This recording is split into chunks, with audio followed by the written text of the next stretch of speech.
Queridas irmãs, queridos irmãos, todos sabem que o Evangelho segundo o Espiritismo é o roteiro que nós seguimos ao longo dos nossos encontros de segunda-feira à noite e quinta-feira à noite, capítulo a capítulo, comentando os seus diversos tópicos, seus diversos ensinamentos.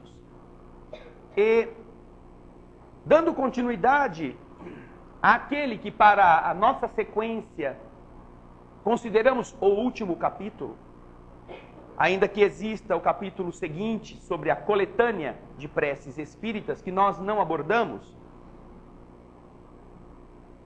estamos tratando no capítulo 27 das qualidades da prece. Pedi e obtereis é o capítulo a que nos referimos. E já comentando os seus ensinos, pudemos enfrentar naquilo que os espíritos denominam qualidades da prece, 3 delas,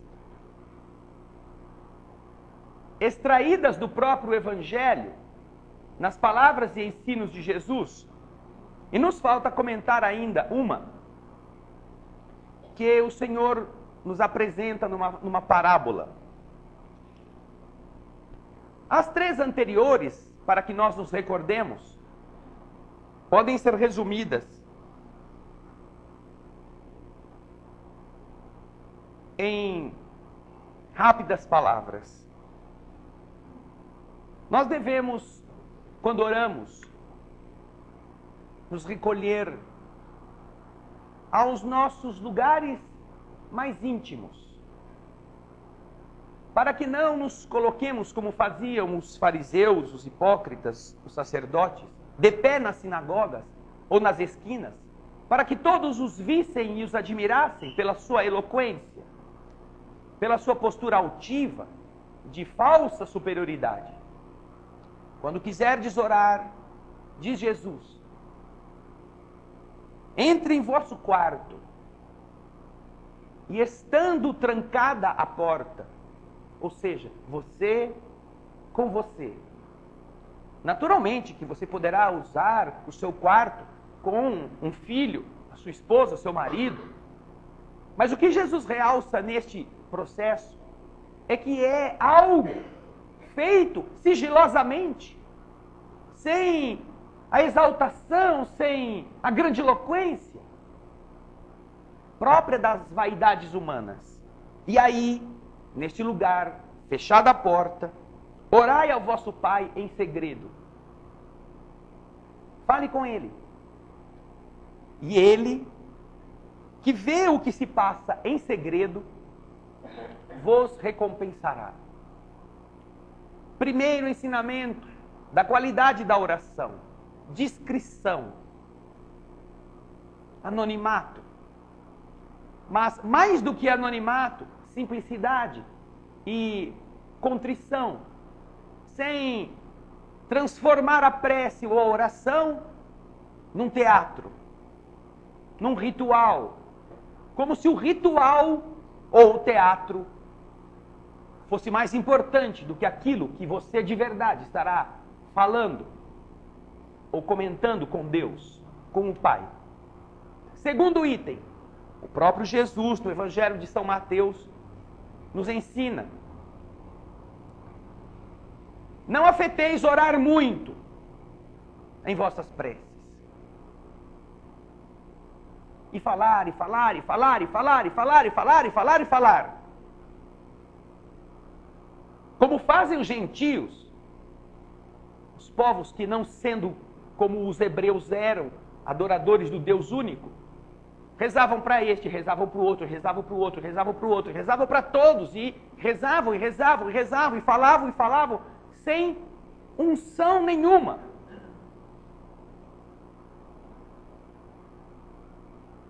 Porque eles pensam que é pela multidão das palavras que serão atendidos.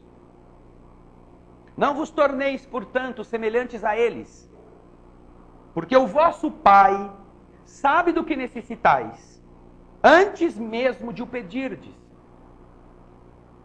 De maneira muito educada, Jesus está dizendo, Deus não é surdo, nem é esclerosado. Deus sabe o que está acontecendo conosco. Sabe onde está a dor maior e o que nos está motivando aquela prece.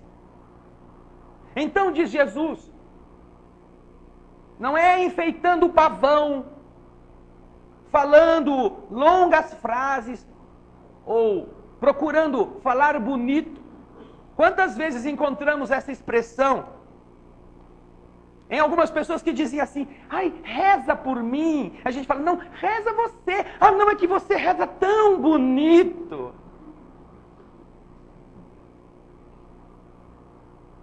Mas o problema não é o seu. Se você que é o dono do problema não quer rezar falando errado, o que adianta eu rezar para você se você não está interessado? Eu rezo.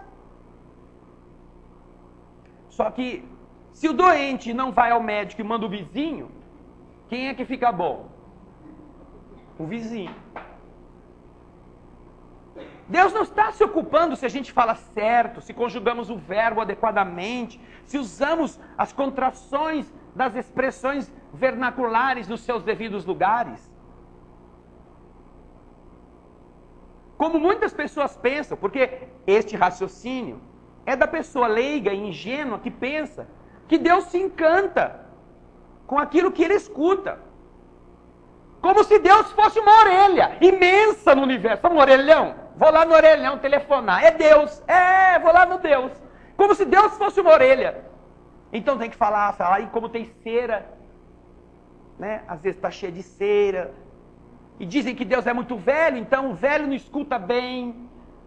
E fica lá, e repete, repete. Deus não é uma orelha. Diz Jesus, de maneira mais bonita, não é? Que não adianta rezar muito, porque Deus já sabe o que você precisa. E a terceira coisa que ele já nos ensinou é que antes de orar pedindo alguma coisa, ou elevando-se ao Pai de alguma maneira, lembre-se se há ou não alguém que tem alguma coisa contra você. Aí dói. E se há alguém que não vai com a sua cara, que você já pisou no calo, que você fez o que não devia, antes de você voltar e rezar, procure essa pessoa, desculpe-se com ela. Por isso que a gente gosta do teatro. Por isso que a gente gosta de falar nas igrejas, rezar bastante alto. Porque é mais difícil a gente fazer isto que o Evangelho recomenda, do que falar lá uns 30 Padre Nosso, umas 500 Ave Maria e não sei mais quantas Salve Rainha, porque com isso a gente acha que Deus vai cansar de me ouvir, aí me atende. Que nem pai e mãe faz com o filho rebelde, sabe? Que o pai fala, não, não, não, não, não, não. E a criança, deixa, por fim o pai fala, tá bom, vai então faz. E a criança fica descobrindo que o não do pai, se insistir muito, vira sim. A gente acha que Deus funciona desse modo também. Então Jesus fala, se você vai apresentar uma oração, se tiverdes alguma coisa contra alguém, perdoai-lhe, a fim de que vosso Pai que está no céu também perdoe você. Se vós não perdoais, vosso Pai que está no céu também não irá perdoar. Isso está na oração que Jesus nos ensina a fazer. Perdão é essencial para a pureza da alma, para entrar em contato com as forças sublimes do universo. Parece que quando a gente não tem o perdão sincero, verdadeiro, nós nos revestimos de uma carapaça de chumbo, que além de ser escura, densa, é pesada. E a gente não consegue fazer com que a nossa inflexão de desespero, de súplica, chegue às suas fontes por falta de força, para passar pela carapaça da mentira, do rancor, da mágoa. Estas são três advertências ou qualidades que Jesus nos ensina. Não é o Espiritismo que inventou isso está nos Evangelhos. São Mateus, nos capítulos 6 e 9. E por fim tem, em Lucas, a historinha que Jesus utiliza para nos ensinar a quarta qualidade. Diz o Senhor que 2 homens subiram ao templo a fim de orar. Um deles era fariseu. Fariseu era da casta judaica mais culta, mais rica, mais importante e mais cheia de gostar da superfície, das aparências. Este homem subiu ao templo, juntamente com um outro, que era um publicano. Publicano era um judeu que havia adquirido de Roma o direito de cobrar impostos dos seus irmãos judaicos. E como desde aquela época o que mais o povo detesta é pagar imposto, não é? Não só judeu não gosta, não. Esses que tinham a função de cobrar dos próprios irmãos de raça para enviar o dinheiro para Roma e ficar com um pouquinho no bolso, aí eles eram vistos como gente da pior espécie. Cuspiam quando passavam perto de um publicano. Eram ridicularizados pelos seus irmãos. Não tinham nenhuma atenção, eram vistos como pessoas de péssima reputação. Então, Jesus coloca o do mais alto grupo social e o mais inferior na conceituação de todos, os dois subindo para rezar no templo. Aí, começa o teatro.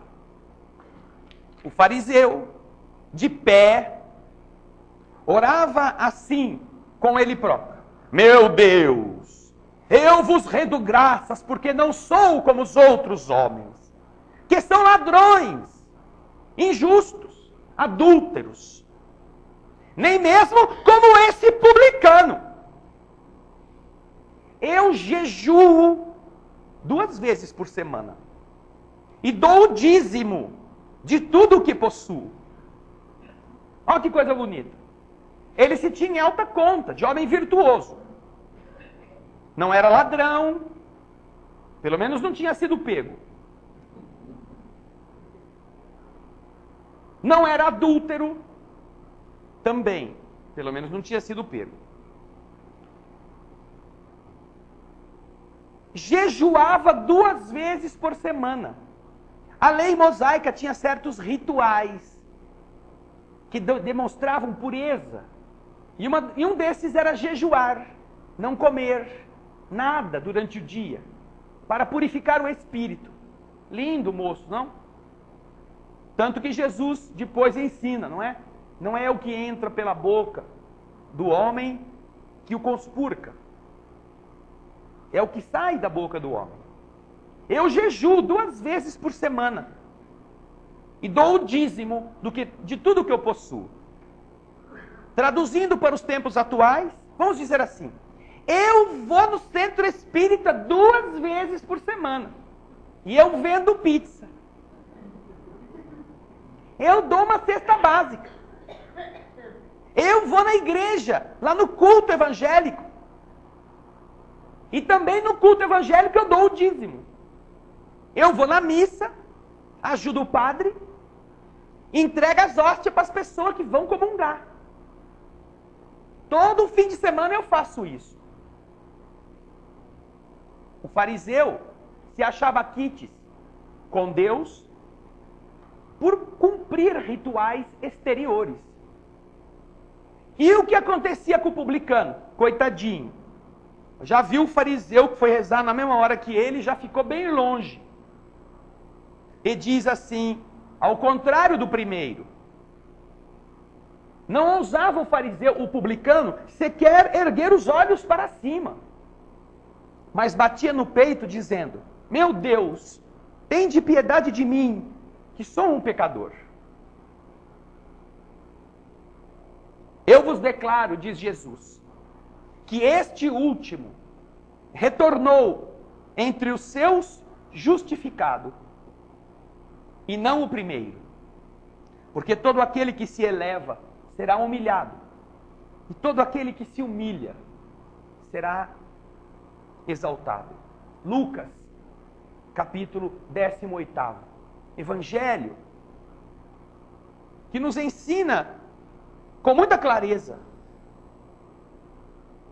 qualidades de oração que demonstrarão não que nós somos criaturas superiores, mas que estamos autenticamente não usando a oração para chegar a lugares escusos ou a fins indevidos, em prejuízo de nós mesmos, mas que a oração está sendo utilizada de maneira limpa. Primeiro, porque ela é discreta. Segundo, porque ela não é exagerada nos termos que utiliza. Terceiro.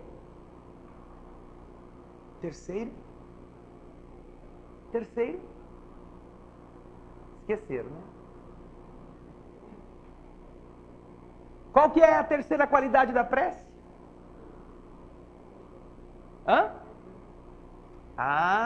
Alguém não esqueceu. Se você tiver algo contra o seu irmão, perdoai-o antes de rezar. E o que talvez é uma consequência natural disso, reze por ele. Peça por ele. E de preferência, em outra passagem do Evangelho, porque diz o Senhor em uma outra parábola, que se você vai levar a oferenda ao altar, e recorda, antes de dar a oferenda, que alguém tem alguma coisa contra você, deixe de lado a oferenda, vai, reconcilia-te com ele, depois você volta e faz a oferta. É muito parecido com este ensinamento de Lucas. Porque você precisa carregar um coração límpido, sem pés atrás, sem nódoas. Porque senão a nossa prece não tem base, não tem autenticidade. E por fim, na quarta qualidade da prece que Jesus nos coloca, a nossa prece precisa espelhar o que somos. Não ser este teatro de parecermos fingidamente perfeitos, os certos e os que só têm coisas a exemplificar para as pessoas. Nós sabemos quando erramos. E então, como sabemos?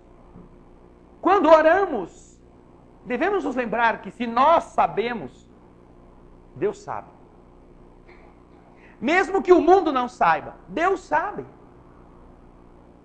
Por esse motivo diz o publicano, Senhor, tende piedade de mim, que sou um pecador. Essa era a prece dele. Não estou pedindo que sare o meu joelho, que tire o meu tumor, que arrume dinheiro para eu pagar a prestação, que me devolva o carro que o ladrão levou. Eu não estou pedindo isso. Tenha piedade de mim, Senhor, que não vale muita coisa, que ainda sou cheio de defeito, que ainda tenho tantas coisas erradas, que eu penso, que eu falo, que eu faço. Quando foi que nós começamos a prece nossa desta maneira? Quando foi? Pensemos nisto. Ah, Senhor, hoje eu tive uma raiva danada de um amigo meu que trabalha comigo. E que eu estava esperando para fazer aquela venda e ele entrou na frente e pegou o cliente. O cliente que ia ser meu, ele pegou. Naquela hora eu quis fuzilar ele. Senhor. Ai, mas como eu quis matar o desgraçado. Depois eu pensei, às vezes ele está mais necessitado, eu ainda estou vivendo aqui com um pouquinho que eu consigo, mas eu quero te falar, Jesus, quero te falar, Pai generoso, não importa para quem você esteja endereçando a sua prece, que eu tive uma raiva tão grande, que agora eu me envergonho de mim mesmo.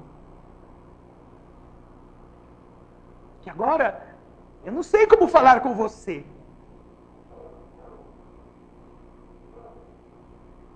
Porque isso demonstra quão mal eu ainda sou. Falei mal de uma pessoa, contei mentira a seu respeito. Espalhei dela algo que eu sei que não é verdade. Eu ouvi, e como tenho raiva também, eu tenho inveja dela, eu deixei a notícia correr, passando por mim, como se eu fosse um fio condutor de lodo.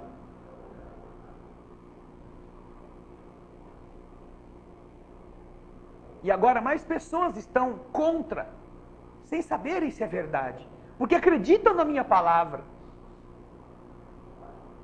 Ah, Senhor, eu venho falar contigo agora. E em minha cabeça não se esquece do que eu estava sentindo naquela hora. Senhor, eu guardo comigo uma raiva danada da minha esposa que me abandonou, do meu marido que me traiu, que me enganou, que mora até comigo ainda, porque eu disse que perdoava, mas é difícil esquecer.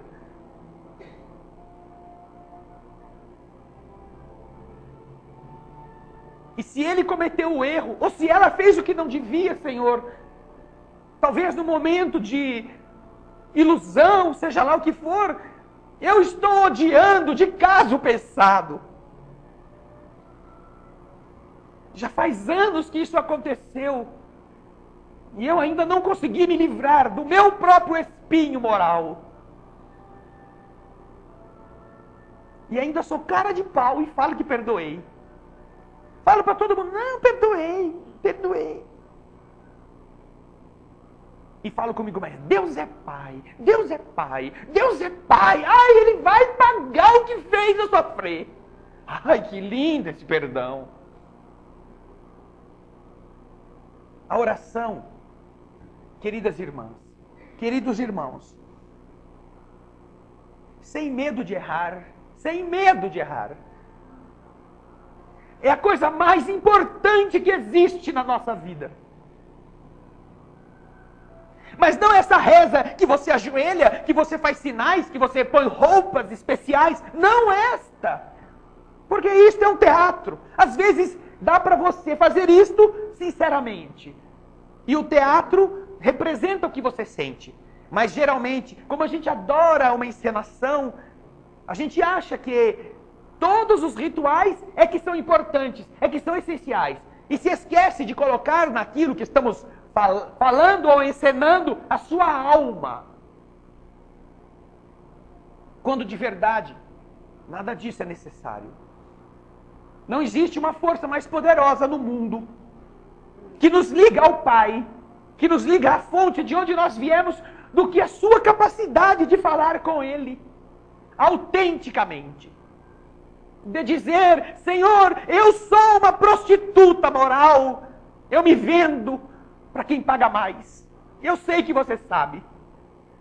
Senhor, eu sou um bandido, eu sou um ladrão, eu vendo bens e tomo dos outros muito mais do que eles deveriam pagar. Eu sei que você sabe. Me ajude a ser diferente. Me ajude a sair disto. Me ajude. Se a gente entender como isso funciona, a nossa vida tem uma outra dimensão. E a gente começa a ter vergonha de ter reduzido nossos dias, aquelas oraçõezinhas que a gente fazia antes de dormir, ou quando acordava, sabe? 30 segundos de reza, antes de roncar, ou antes de olhar o rádio, não estou atrasado, depois eu continuo, Senhor, agora não dá. A gente vai se sentir envergonhado de ter destinado a coisa mais importante que nos liga, nos aproxima à fonte de onde viemos, tão míseros segundos. E dado importância a todas as coisas inúteis, todas as coisas da superfície, das aparências, tantos e tantos dias e anos da nossa vida.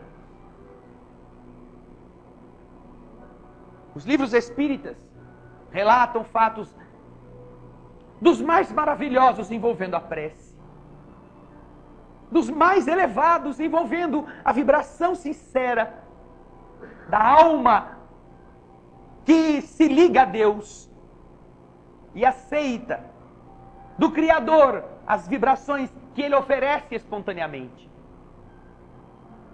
Obreiros da Vida Eterna, um dos livros através dos quais André Luiz e Francisco Cândido Xavier nos dão a conhecer o processo de desencarnação, que é ali testemunhado com 5 pessoas em processos de morte iminente. É um destes livros. 5 estão se preparando para voltar ao mundo espiritual. E os espíritos amigos se ocupam deles. 3 acreditam na doutrina espírita e a professam de formas diferenciadas. 1 é católico, mas tão sincero como católico, tão verdadeiro como cristão católico, tão autêntico no amor de Jesus, que ficou pobre. E porque ficou pobre, foi abandonado por todos os seus familiares. E está numa dessas enfermarias coletivas de um hospital qualquer, de uma cidade, esperando morrer, sem nenhuma ajuda, sem ninguém que o vá visitar. E a outra, a última, quinta, é uma protestante. Uma mulher de alma límpida. E se a oração tem um papel específico em cada um destes 5 casos, neste último caso, desta irmã protestante, evangélica, portanto, que os espíritos estão ajudando, nesse momento tão difícil da sua vida. Com ela acontece um fato extremamente inspirador. Albina sofre de um problema cardíaco que vai levá-la ao desenlace. Visitam-na André Luiz e os mentores amigos que cuidam dos 5 que vão voltar àquela colônia espiritual. Quando se aproximam dela, no entanto, uma enfermeira espírito se achega a eles e diz: queridos irmãos, a nossa irmã Albina está sob nossos cuidados. Parece que coisas diferentes do que estava programado acontecerá com ela. Os espíritos então respeitam, já que aquela entidade estava ali com uma tarefa especial junto de Albina. Vão então acompanhando os casos dos outros 4. Até que chega o momento de voltar a ver o que é que aconteceu com a Albina.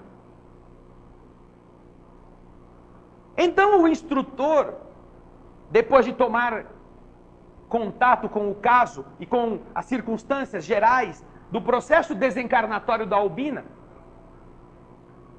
ele começa a explicar o que houve. A Albina,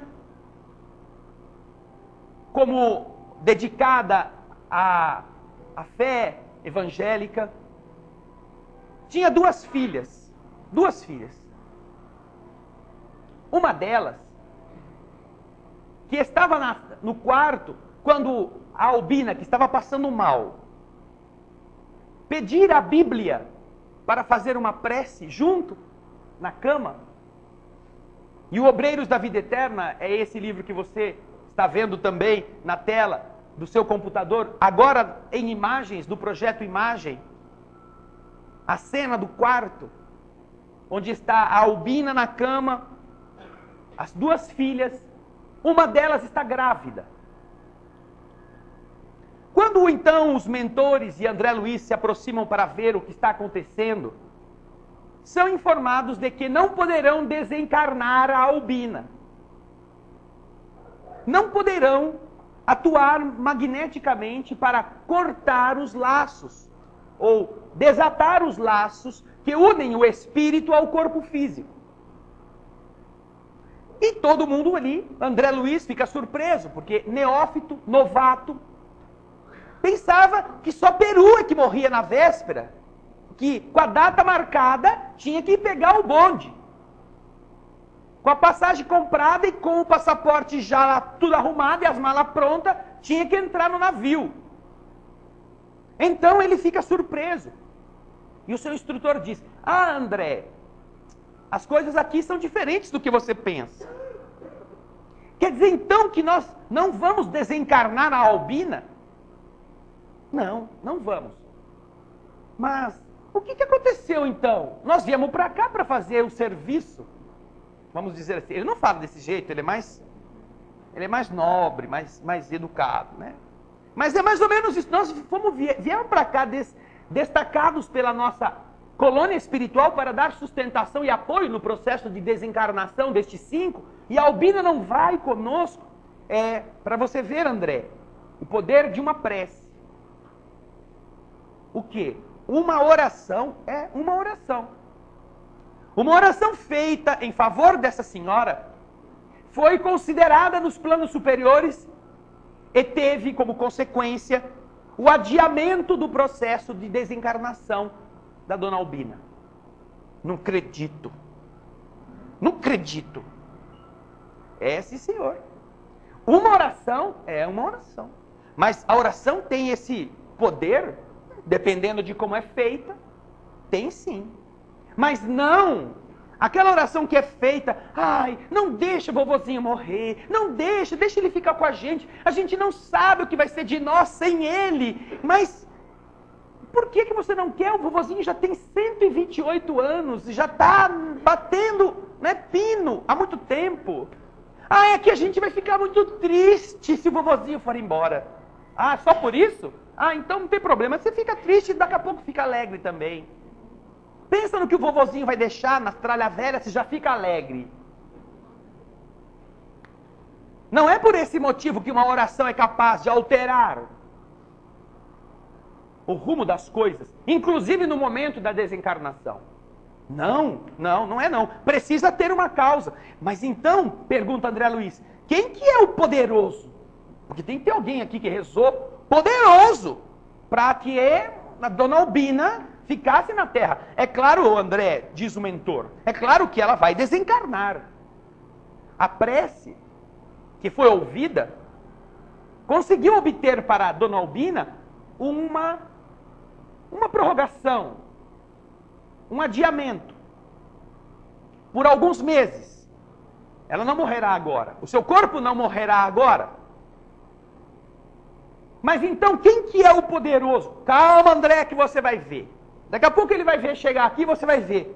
Já pensou que fosse algum pastor da igreja presbiteriana, da igreja batista, quem ela se filiava, os irmãos que vão lá rezar os salmos, a fazer lá as invocações, vão lá, vieram todos aqui poderosos para infundir na oração aquilo que pôde adiar o desencarne.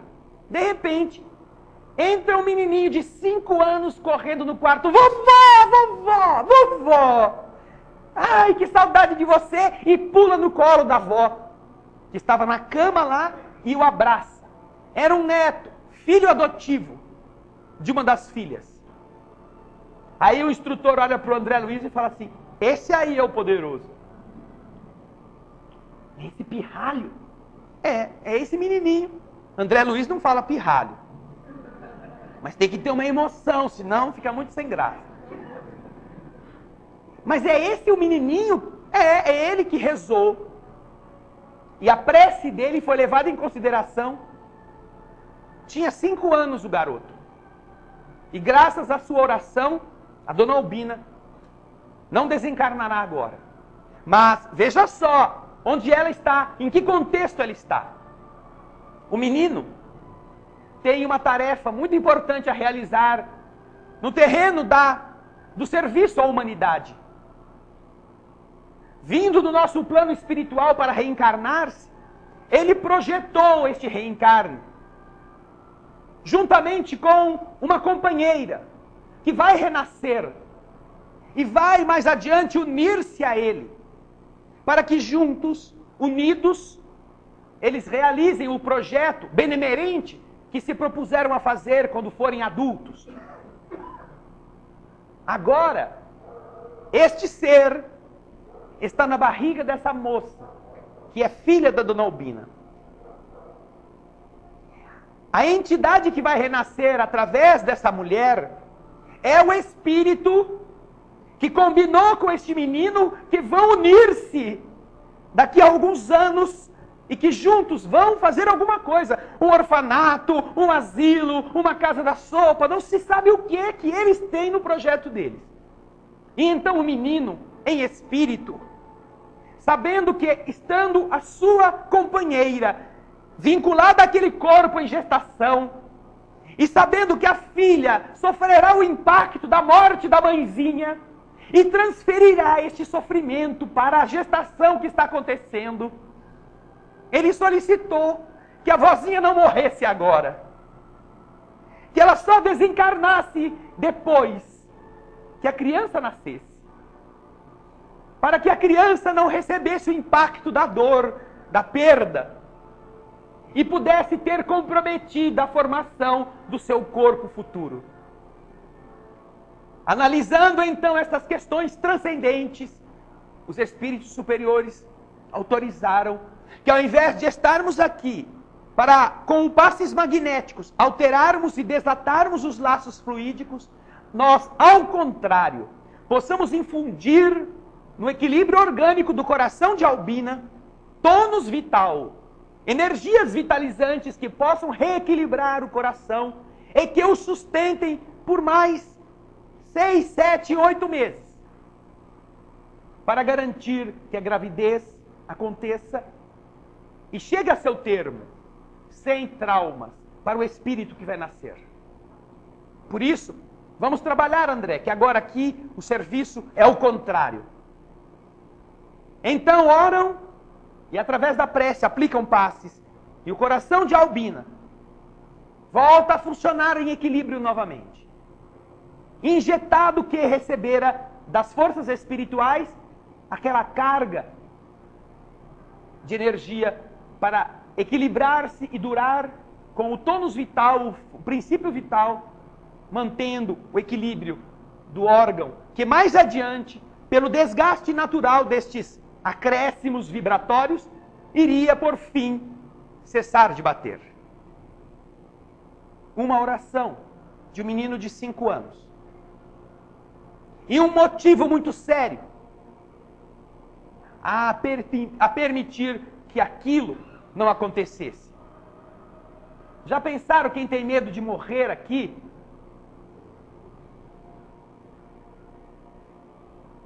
Que pode até, com uma prece, conseguir alterar a data da partida, desde que alguma coisa muito séria, muito importante, possa justificar isto. E algo muito sério, este algo muito importante, não é negócios, compra, venda, troca, não. É algo de bom que você está fazendo, que você precisa completar. Algo de bom que você se empenhe a realizar. Mas não só porque está com medo de morrer. A oração, queridas irmãs, é algo sublime, que se nós entendermos o seu conteúdo, nossas vidas se tornarão totalmente diferentes. Outro livro, um livro inteiro, escrito por André Luiz,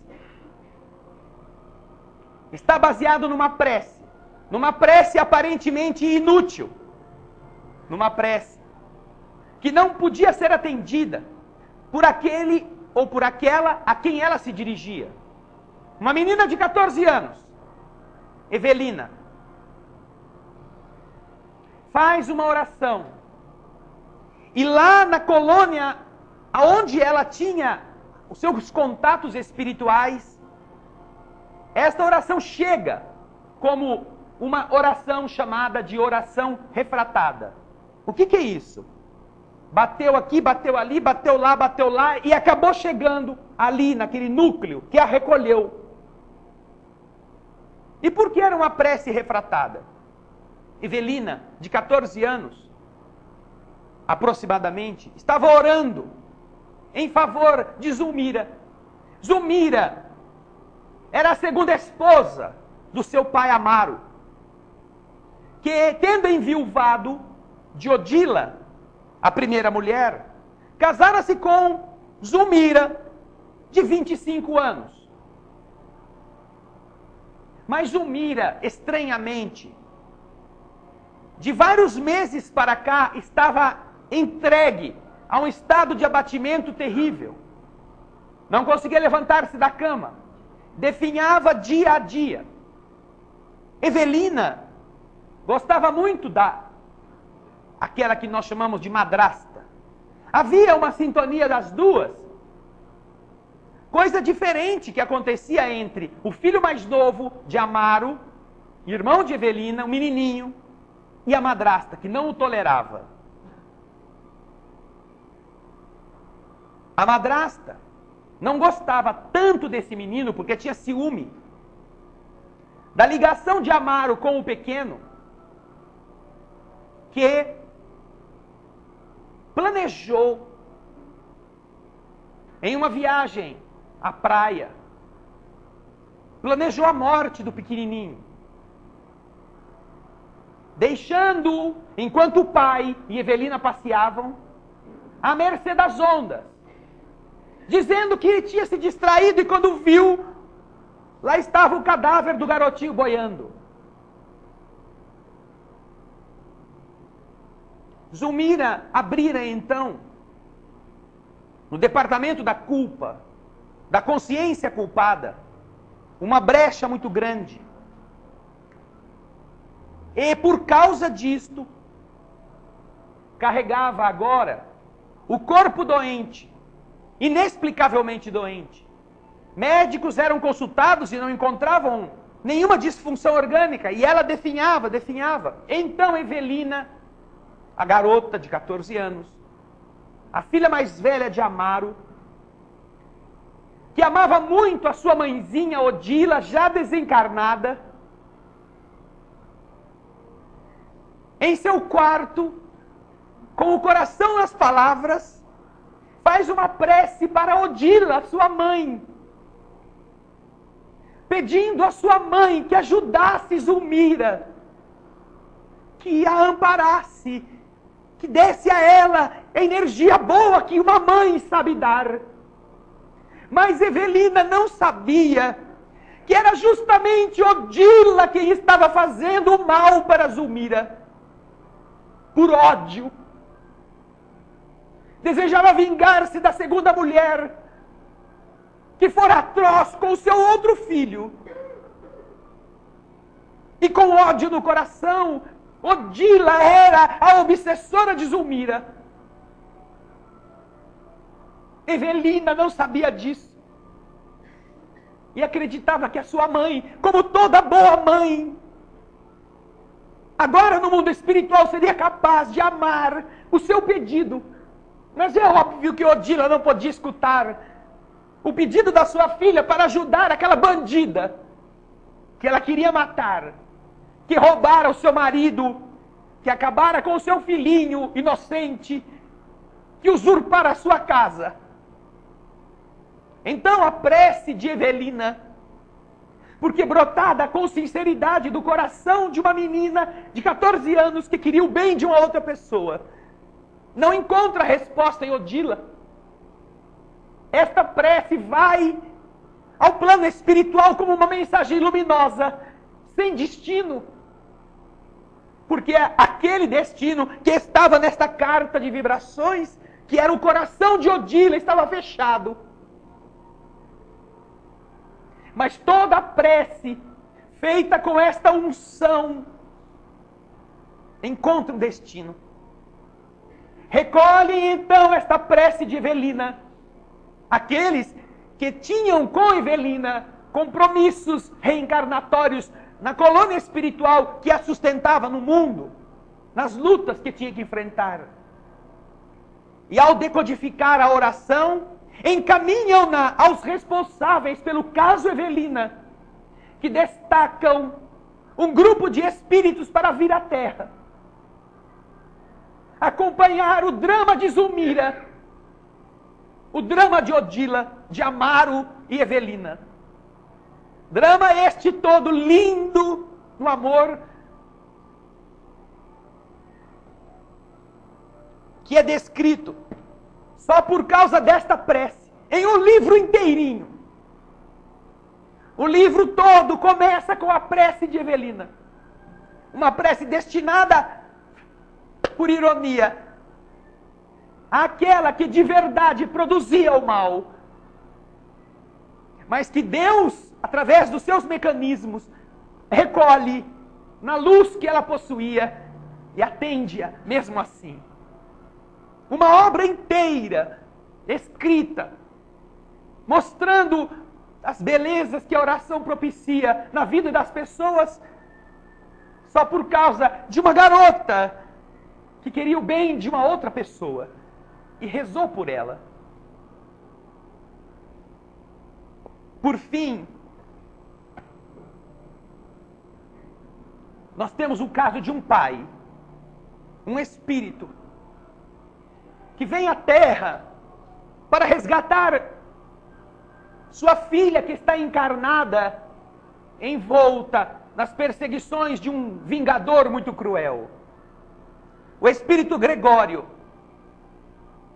deseja matar Margarida, que está encarnada, que havia sido sua noiva, uma mulher amada de outras vidas, e que ele quer ter com ele do lado de lá. Sendo um déspota, um tirano como ele era, um dominador das forças hipnóticas nos planos inferiores das vibrações que circundam a Terra. Então, sua mãe, Matilde, um espírito muito superior, solicita a um instrutor gúbio que a ajude. Ele estava tentando resgatar Gregório, seu filho, das teias escuras da maldade, há muitos séculos. E ela notava que Gregório já estava um pouco entediado do mal que fazia. Ela então solicita que Gúbio possa vir à Terra, ajudar o seu filho e também ajudar Margarida, que havia sido sua filha, filha de Gúbio, em existências remotas. Um amor que nunca acaba, entre pais e filhos, não importa quantos séculos tenham passado. Margarida está em sua casa, envolvida num processo obsessivo, comandado por Gregório e administrado pessoalmente por um algoz espiritual chamado Saldanha, que é o vigilante, que é ali, enquanto Gregório comanda de longe, executa as ordens. Esta moça está sendo envolvida por entidades que perderam a forma vibratória e se transformaram em corpúsculos ovoides, que estão implantados nela e nos encarnados, invigilantes, desavisados, fazendo com que, através destas ligações magnéticas e hipnóticas, forças sejam drenadas, medicações não façam efeito, dores sejam sentidas pelo encarnado sem causas aparentes. Saldanha administra este tipo de terapia tenebrosa que está sendo colocado sobre Margarida, que está entregue agora à inanição. É uma moça jovem que vive bem num bairro abastado do Rio de Janeiro, que tem um companheiro que quer que ela melhore, que faz tudo o que pode para ajudá-la, mas ela não quer, porque ela tem aproximadamente 16 espíritos que se transformaram nesse corpúsculo ovoide, impregnados em toda a área da sua coluna, ligados vibratoriamente, produzindo nela alucinações, tirando delas energias vitalizantes que seriam empregadas pelos seus órgãos para a manutenção da vida física, fazendo com que ela não durma, impregnando-a com medo, com nervoso, porque o plano deles era que com estes desequilíbrios não restasse outra saída ao marido a não ser interná-la num sanatório. E aí no sanatório ficaria muito fácil conseguir com que um enfermeiro qualquer, cheio de serviço, trocasse as injeções destinadas a um outro paciente e aplicassem em Margarida, produzindo a sua morte. Muito mais fácil do que fazer isso dentro de casa. Saldanha governa esse sistema com mão de ferro. Gúbio chega com autorização de Gregório, a mando de Matilde.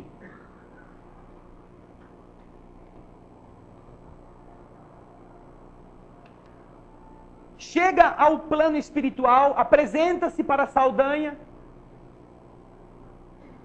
e o recebe de modo assim diferente e suspeito. Gúbio não diz que Margarida era filha dele. Gúbio vê o que Saldanha está fazendo com sua filha. Gúbio vê que Saldanha é um obsessor terrível. Mas o acompanha humildemente. E percebe todas as artimanhas que Saldanha utiliza para frustrar qualquer medida que pudesse resgatar Margarida para um caminho melhor. Então eles acompanham Margarida a um ledor de sorte, a um professor, entre aspas. Esses caras que ficam aproveitando de certa mediunidade para ganhar dinheiro. Eles vão ver como os espíritos atuam sobre estes médios desavisados, desajustados, desequilibrados, que se põem como ledores da vida alheia.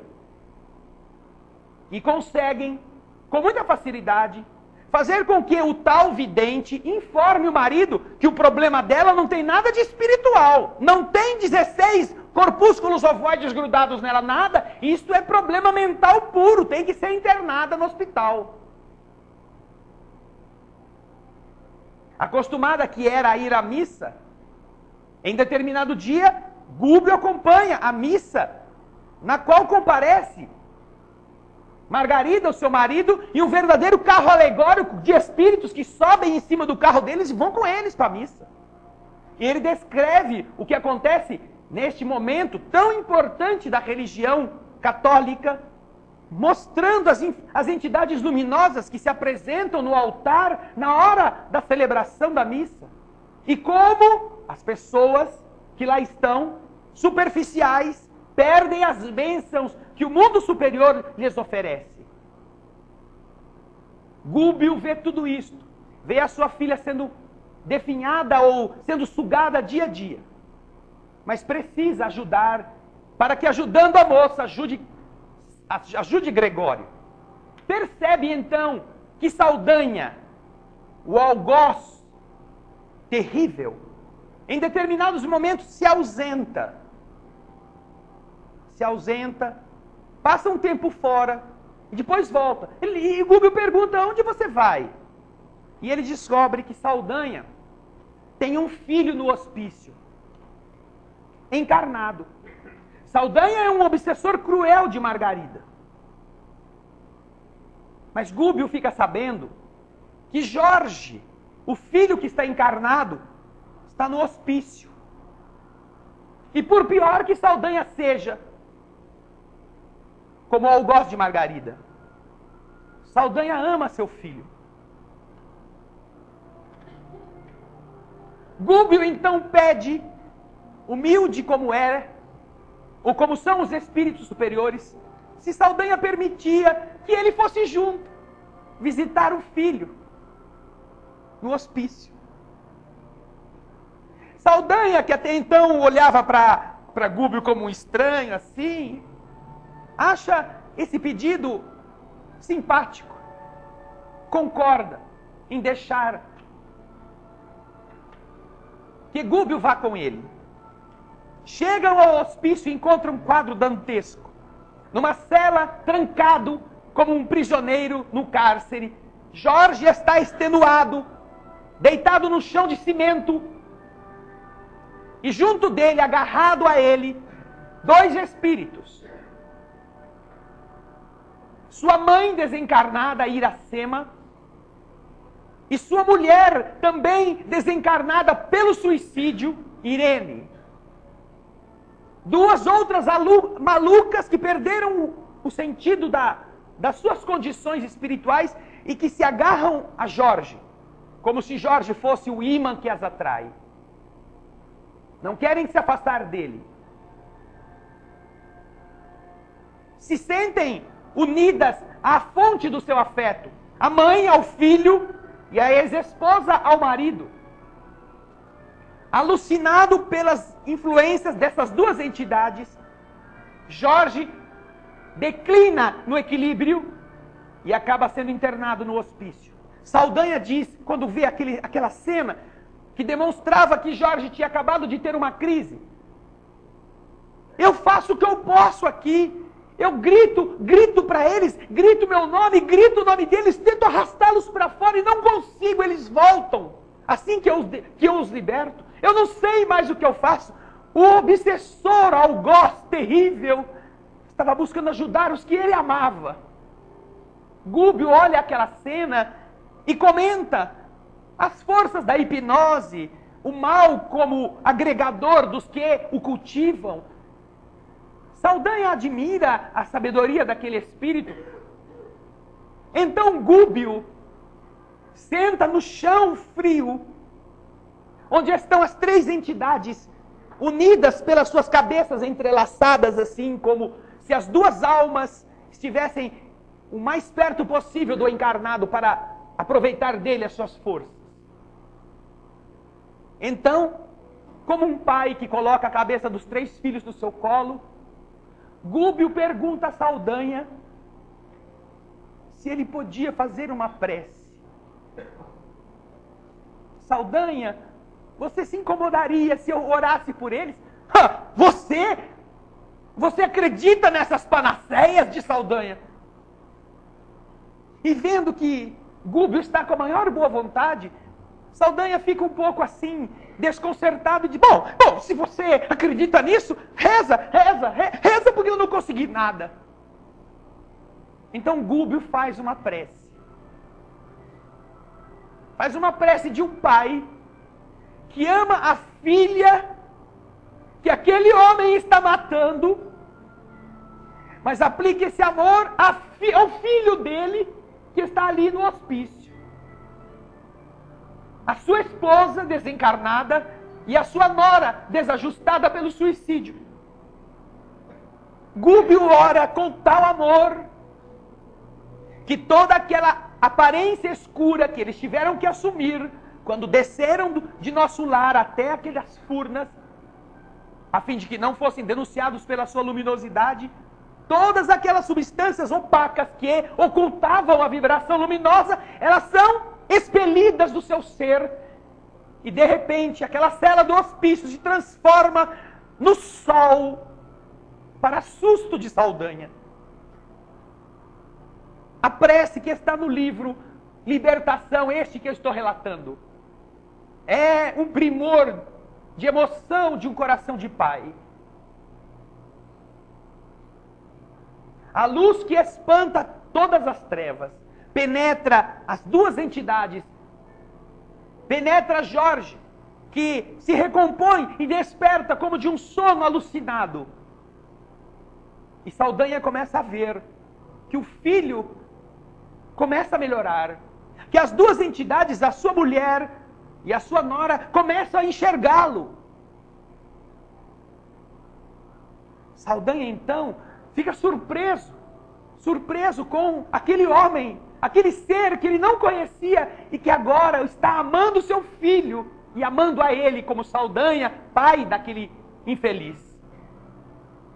Saldanha afasta-se assim para um canto distante daquela cena,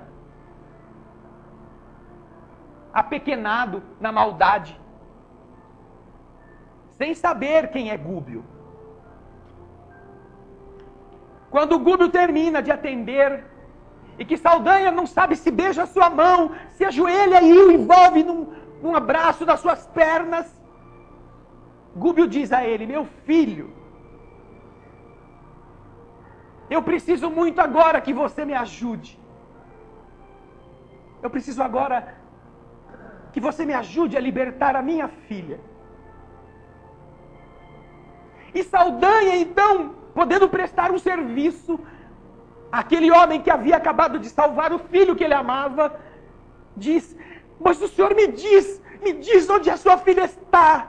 Me diz o que eu posso fazer. Me diz, vamos lá agora e eu vou fazer tudo o que eu puder para salvar a sua filha. Gúbio olha para Saldanha e diz: minha filha é Margarida. Eu sou o pai de Margarida e você está matando. Me ajude a salvá-la também. Saldanha não sabe o que fazer. Não existe maior poder do que este do amor em ação. Este que a oração representa e transforma as nossas vidas.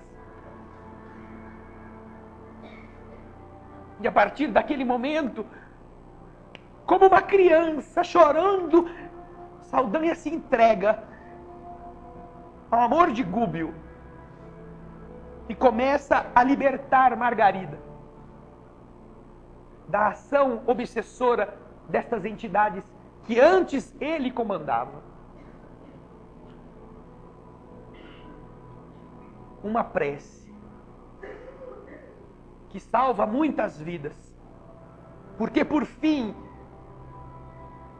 depois de conseguir resgatar Saldanha para salvar Margarida, de salvar Jorge da loucura no hospício, de resgatar Iracema, a mãe desajustada, e Irene, a esposa suicida, de resgatar todos os espíritos que começavam a chegar agora, atraídos pela luz que se instalara na casa de Margarida, que eram admitidos também para fazer parte desses que poderiam voltar ao mundo espiritual. Chega a hora de Matilde encontrar Gregório. E esse instante é tão sublime, é tão lindo, que eu não vou contar. Porque eu quero que vocês leiam o livro. Leiam os livros. Obreiros da Vida Eterna, o primeiro que contei, de Albina, que tem a sua desencarnação adiada por uma prece. Este que vocês estão vendo aí na internet.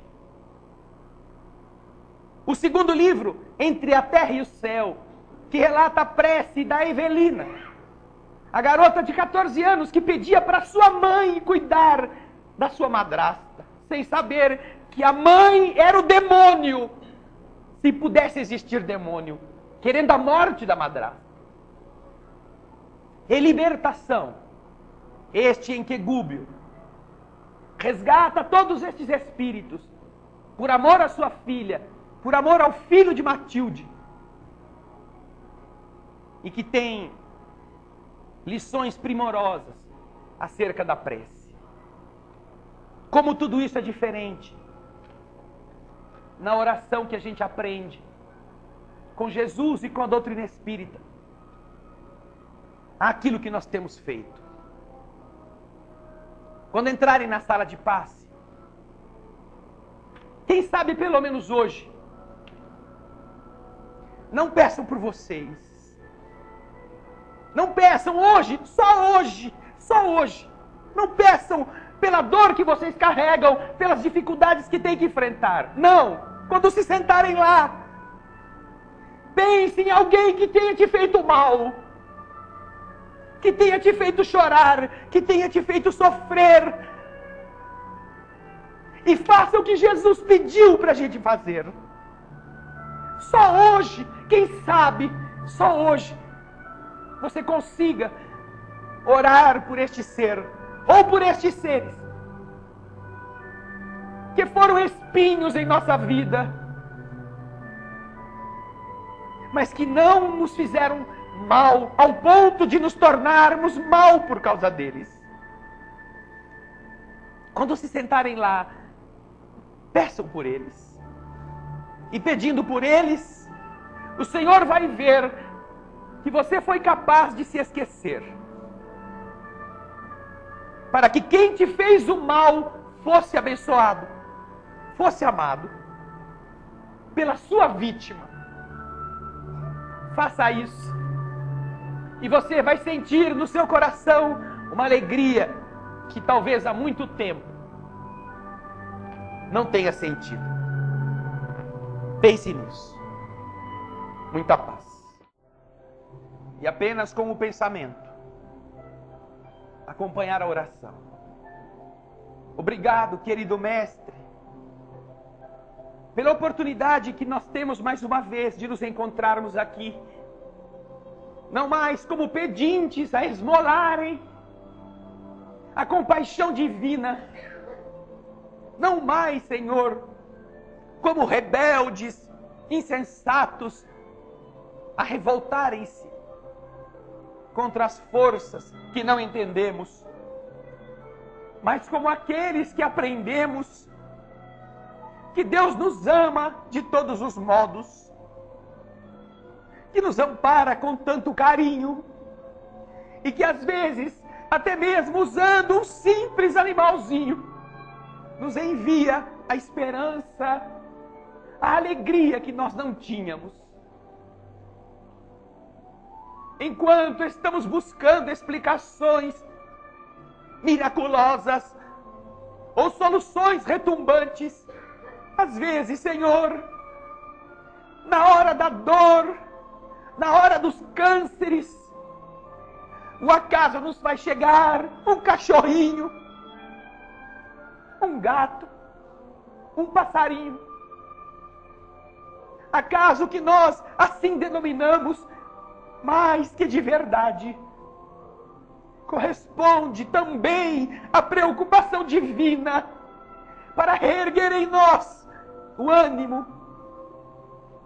Porque pode ser que os médicos não nos atendam, pode ser que as filas dos hospitais nos avassalem, pode ser, Senhor, que nos falte o dinheiro para o remédio. Mas quando os homens fecham as portas, muitas vezes, voltamos para casa e somos recebidos como heróis por aqueles seres que pulam em nosso colo, que nos lambem, que se enrolam em nossas pernas, infundindo-nos de novo a ternura que a dificuldade ou a vida dura vai tirando de cada pessoa. Ah, Senhor, que coisa boa entender que Deus está atento, sendo tão grande, tão imenso, não se esquece da gente. E ainda mais, deixa abertos os canais para que nós e Ele falemos face a face, cara a cara, mas mais do que isso, coração a coração. E é isso que todos nesse instante fazemos. Abrimos a nossa alma e te dizemos, Jesus, nosso amigo, que é a expressão mais perto de nós desse amor majestoso e simples de Deus. Obrigado por nos aguentar. Obrigado por não desistir de nós. Obrigado por nos amar. Porque de verdade, você é o único tesouro que nós temos. Escuta-nos, Senhor, a canção que cantaremos, mas faz a gente também escutar, para não esquecer nunca mais. Almas do céu, ouvi o doce canto do fundo do coração, com calor repleto repleto de perfume em flor, como se fosse um só imenso jardim.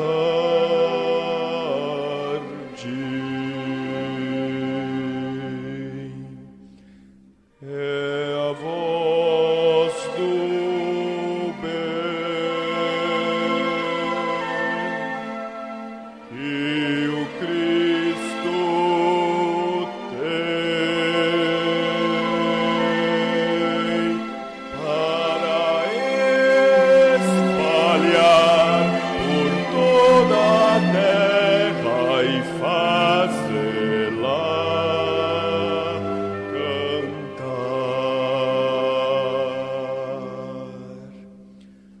Oh, Jesus, que bom ter-te encontrado nesta estrada de